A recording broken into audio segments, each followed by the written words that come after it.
Assalamualaikum Sobat Catur dimanapun berada.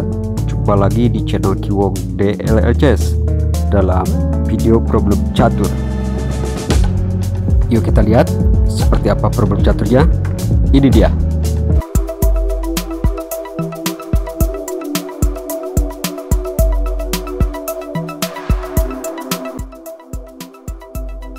Ya Sobat Catur, jadi seperti inilah ya problem caturnya. Dan ini bukan problem catur 3 langkah mat, tapi lebih ke ending problem catur.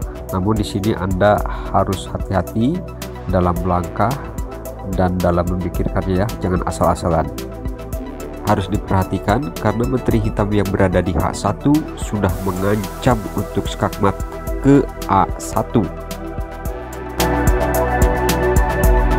Ya, sebagaimana kita lihat sekarang ini, untuk posisi putih rajanya berada di A5 dan dibantu oleh sepasang benteng, masing-masing berada di B8, kemudian berada di D6. Sementara untuk posisi hitam rajanya berada di C5 dan dibantu ya, ditemenin serta dikawal juga oleh sebuah menteri yang berada di H1. Nah, menteri ini tentunya akan mengantisipasi ya untuk mencegah serangan putih yang memiliki 2 benteng ini. Jadi di sini adalah 2 benteng atau sepasang benteng PS 1 menteri. Namun di sini Anda harus memikirkan baik-baik kemana arah yang tepat. Jadi di sini di problem catur ini bukan 3 langkah, 2 langkah atau ya semacamnya ya. Ini hanya problem ending saja ya. Jadi jika Anda menemukan minimal 1 langkah saja, langkah yang paling tepat dan paling jitu serta akurat, maka hitam, raja dan menterinya sudah tidak akan berdaya. Nah, sebagai seorang catur yang tentunya Anda sudah memahami semua, bila Anda jeli dan teliti, Anda akan menemukannya. Ya, sekali lagi, 1 langkah yang paling brilian ya, yang membuat raja hitam dan menterinya tidak berdaya melangkah kemanapun juga. Silahkan temukan solusinya. Oke, 10 detik tambahan ya, berhitung mundur. Silahkan pikirkan oleh Anda, jangan sampai ceroboh dan salah langkah.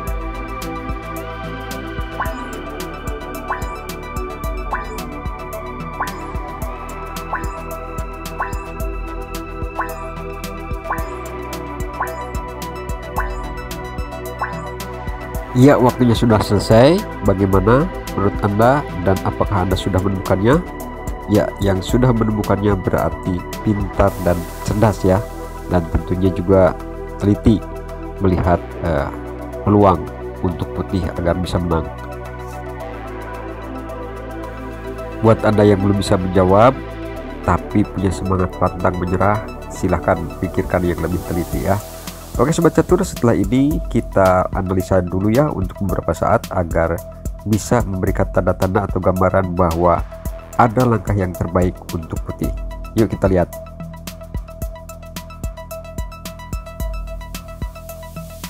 Oke Sobat Catur, di sini terlihat ya bahwa benteng yang berada di D6 ini sedang terancam oleh raja hitam.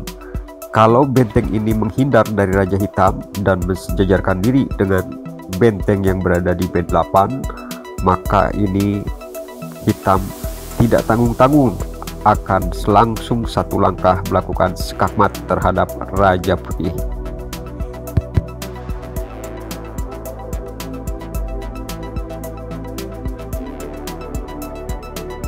Ya, walaupun benteng putih ini menghindari raja ya ke arah mana saja, kalau kurang tepat maka ini akan menjadi fatal ya, karena menteri hitam ini sudah mengendap-endap dari jarak jauh ya, sudah mengawasi, sudah mengintai untuk melakukan skakmat dalam 1 langkah buat putih. Jadi untuk langkah putih harus benar hati-hati ya dan teliti ke arah langkah yang tepat. Begitu juga dengan benteng atau rok yang berada di B8 ya, benteng putih.